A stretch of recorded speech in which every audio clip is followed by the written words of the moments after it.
ويجي السؤال، طب انا مش بحس اللي انتوا بتقولوه ده قوي. خليني اكون صريحه معاكي وواضحه، لان ده معظم الكلام اللي بيجي من معظم النساء، وبما اني خطبنا للنساء، مش بحس بالقران قوي. الاقي ناس بتعيط كده وهي بتقرا وانا ما بعيطش. ناس بتتاثر بقى وقلوبها مش عارفه ايه، ولا حاسه بالكلام ده خالص. والناس في الصلاه بتعيط وبتعبد من القران ومتفاعله، وانا مش حاسه بالكلام ده. ليه؟ ليه؟ لماذا لا نتاثر بالقران؟ ليه قلوبنا مش زي قلوب الصحابه؟ ما زيها. طيب ليه مش بنتاثر؟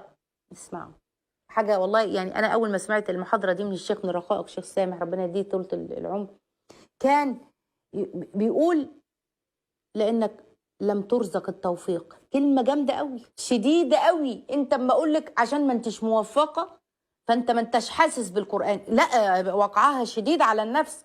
انا مش موفق من الله، يعني انا عشان كده مش حاسس. طب ايه الحل؟ افلا يتدبرون القران ام على قلوب اقفالها. يبقى الحل في التدبر.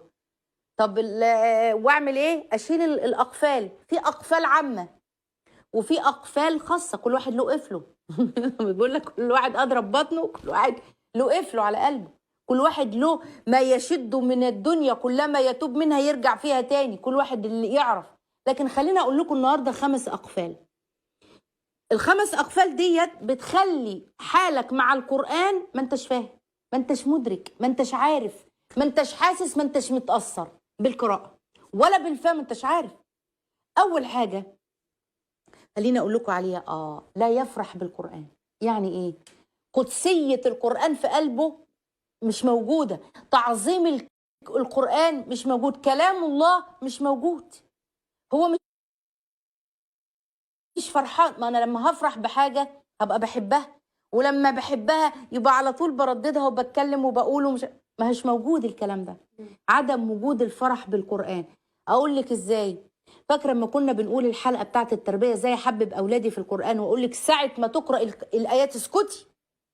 اول 5 سنين انا عايزاكي ساعه ما يقرا القران قدامك اسكتي، وشوفي ازاي واقع السكوت، ونسمع وننصت. استمعوا له، اسمعوا له وايه وانصتوا الاثنين. عيلك لما يشوف كده في حاجه لها لازم اسكن ليها. ودي اول حاجه. انت عارفه بيقول لك انما الخشوع بالتخشع والعلم والحلم بالتحلم. هو برضو كده تدبر القران، ان انا الاول اعيش نفسي الحاله دي، فاما افرح بالقران واعرف قدسيه الايات واعرف تعظيم. يا ايها الذين امنوا، نعم يا رب، انا منه. ربنا يا ايها الناس، نعم ألسنا من الناس؟ نعم يا رب. واشوف هذه دكتورة مربوطة بالحلقة الماضية. نعم. أنك لن تعظم كلام الله إن لم تعظم الله. الله لأن يفتح إن كان الله عظيم في نفسك فكلامه عظيم. فكلامه عظيم. الله يفتح عليك. جمعنا طيب جدا. لو أنا بعظم ربنا سبحانه وتعالى هعظم كلام ربنا. رقم 2 من الأقفال العامة كثرة المشوشات. إيه اللي بيشوش عليك بيخليك ما انتش قادر تتأثر بيه؟ الدنيا. فقطع العلائق، قطع العلائق اللي بينك وما بين ايه اللي بيشوشك؟ نت، موبايل، الجروبات بتاعت النساء اللي بيقعدوا يتكلموا فيها، مع التليفون وماما والحكاوي ومرات ابنها ومرات اخوها والقصص اللي بتحصل دي. لا ده شغال في الدنيا بقى، وبنجري ورا الشغل والحاجه وسايبين الدنيا كلها. كل الكلام ده مشوشات. اقطع المشوشات، لان ديت تاني قفل من الاقفال. طول ما القلب مقفول انا ما بتاثرش. لا قرآن جاي هتأثر، ولا خشوع هيأثر، ولا ذكر. في حاجز حوالين القلب مغطيه. فانا لما اشيل الاقفال ال5 دول الحاجات العامه، واشوف قفلي الخاص ده ممكن يكون في لك حاجه خاصه. طيب رقم 3 يبقى اول حاجه ما بيفرحش بالقرآن. رقم 2 كثره المشوشات. رقم 3 طول الامد. طال عليهم الامد فقست قلوبهم. لما يطول الامد بكره، يعني ممكن يكون ملتزم، على فكره ممكن تكوني ملتزمه وبيقرا وبيعمل بس مسوف، يعني ان شاء الله بقى اخد كذا. انا اعرف لسه اختي بتبشرني بتقول لي انا بفضل الله تعالى انا بقالي سنه عاكفه على القران، اكاد اقول ان انا من الفاتحه للجزء ال12 وداخله على ال13 هود، يعني من الجزء الاول كالفاتحه. قلت لها، قالت لي المراجعه كالفاتحه بفضل الله تعالى. ادعو الله سبحانه وتعالى يمن عليها ويتم عليها، اللهم امين. واحنا معاه قولوا امين. آمين. ان انا بسوف، ما دي اهل الحسره يوم والله التسويف ده حسره الدنيا والاخره. ياتي بعد طول الامد قسوه القلب، برضه مش هتحس. ده تالت قفل. رابع قفل ان انا مش فاهم المعنى، ان انا ما اناش فاهم معاني القران، ان انا بتتقال الايات فاطر السماوات والارض، هل هو منشئها ولا هو بادئها ولا هو خالقها؟ ما اناش فاهم معنى الايات. والعاديات مش عارفين يعني ايه، فانا مش فاهم. فلما يجي يقرا قدامي ولا بسمعه، ما انا مش مقصر لاني مش فاهم. لا انا فاهم معنى الايات، ولا انا فاهم في تدبر، ولا انا فاهم سبب نزول الايات. انتوا عارفين من ان سبب نزول الايات نوع من انواع رقه القلب. لما نعرف في سوره الانسان ويطعمون الطعام على حبه مسكينا ويتيما واسيرا، مين؟ سيدنا علي واهل بيته. صايم 3 ايام، يجي مسكين عطله الاكل، مسكينا ويتيما تاني يوم بيفطروا جاي يتيم عطله، واسير يلا عطله 3 ايام. الله سبحانه جزاهم ربهم ايه؟ نضرة وسرورا، جنة وحريرا.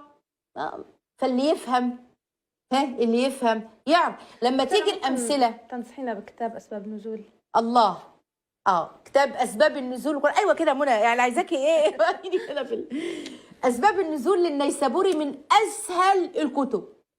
مزين باسباب السيوطي له تفسير، ومزين باسباب النزول للنيسابوري، تحفه جدا. مختصر التفسير، يا ست بلاش ابن كثير كده، مختصر التفسير لابن كثير. تفسير الشيخ السعدي ومدى سهوله الكلمات والالفاظ اللي مناسبه عصرنا دلوقتي، عشان الناس ما بتقولش. لكن افضل كده ده صعب. يبقى ده رابع قفل، عدم فهم المعاني.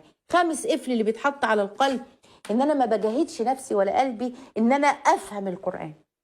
طيب يجي السؤال، نقرا في رمضان ولا نتدبر؟ الاثنين امشي في الاثنين، خلي ختمه للتدبر. كأن الجمع بينهم متناقض، يعني غلط. كأنك إذا قرأت لن تتدبر، صح. والجمع هنا متاح. الله يفتح عليك. ده الزمن اللي فيه الأجور المضاعفة. لا أقول ألف لام ميم حرف، ولكن ألف حرف ولام حرف وميم حرف. فأنا عندي لكل حرف 10، والعشرة والحسنة ب10 والعشرة ب10 أمثالها بزيها إلى 700 ضعف. يعني بصوا أدي 0 وادي الأولاني في 10 دي كده 100 ل 700 ضعف، يبقى 100 في 700 بنتكلم في 70,000. يضاعف الله لمن يشاء، يعني 4 أصفار في 4 أصفار، يعني بنتكلم في مليار. ده انا بحسبها بس كده، وايه وما احصيش برضه، ماليش دعوه. ممكن ربنا يعديها على 7 مليار، ممكن يبقى اكتر. الفكره في ايه؟ تدبر. انتوا عارفين التدبر زي ايه؟ زي ما قال الصحابي، انا كنت معدي على بيت السيده عائشه كانت تقرا ايات، ورجعت من السوق لقيتها بتقرا نفس الايات. انا كنا من قبل ندعوه انه هو البر الرحيم. احنا في اهلنا مشفقين ليه؟ كنا من قبل ندعوه انه هو البر الرحيم. اسم الله البر ذات نفسه من الاسماء اللي فيها من الرقه وصفات ربنا سبحانه وتعالى، وتعلمناها عمر ما هنسيب الاسم ده. الرحيم، رحيم الدنيا ورحمن الاخره، رحمن الدنيا ورحيم الاخره. عمر بن عبد العزيز، سيدنا عمر بن عبد العزيز، وقال خامس الخلفاء. ايه اللي كان بيعمله؟ طلع فريق في الجنه فريق في السعير، طول الليل بيقايم الليل كده. ليه؟ لما تلمس الايه شغاف القلب. هنا التدبر لما تلمس الآية شغاف. أنا كل ده بحفزكم، عشان تقولوا. طيب آخر حاجة تساعدني، خليني أقول لك الحتة دي وبديني أسئلتك زمان. اللي يساعدنا على التدبر نواياي وأنا بقرأ. النية تجارة العلماء. نية أنوي القرآن هداية، فرض من الله اقرأه حتى لا يهاجرني الرسول صلى الله عليه وسلم ويقول يا رب إن قومي، لا مش احنا منهم. شفاء، والله كذبت بطن اخيك وصدق الله. شفاء القران، شفاء للروح وللصدر وللعين وللجسم، لكل حاجه. حط الميه واقرا عليها قران واشربها. اقرا القران شفاء للجوف والروح، رحمه، نور، هدايه. القران مع الماهر به مع السفره الكرام البرره. قد افلح اللي منهم اصحاب القران، اولئك يؤمنون به. مين اللي بيتلونه حق تلاوته؟ صفه الايمان. كل الكلام ده نوايا. احنا قعدنا نحدد بتاع حوالي 50 نيه لقراءه القران. فقط الحاجات دي 6 اقفال، ال5 اقفال اللي هي الحاجات العامه، والقفل الخاص بقلبك انت اللي ادرى بيه مش انا، ونوايا القران. وجاهد واعرف سبب النزول. ادعو الله سبحانه وتعالى يكرمنا ويكرم كل اللي يسمعنا بتدبر القران.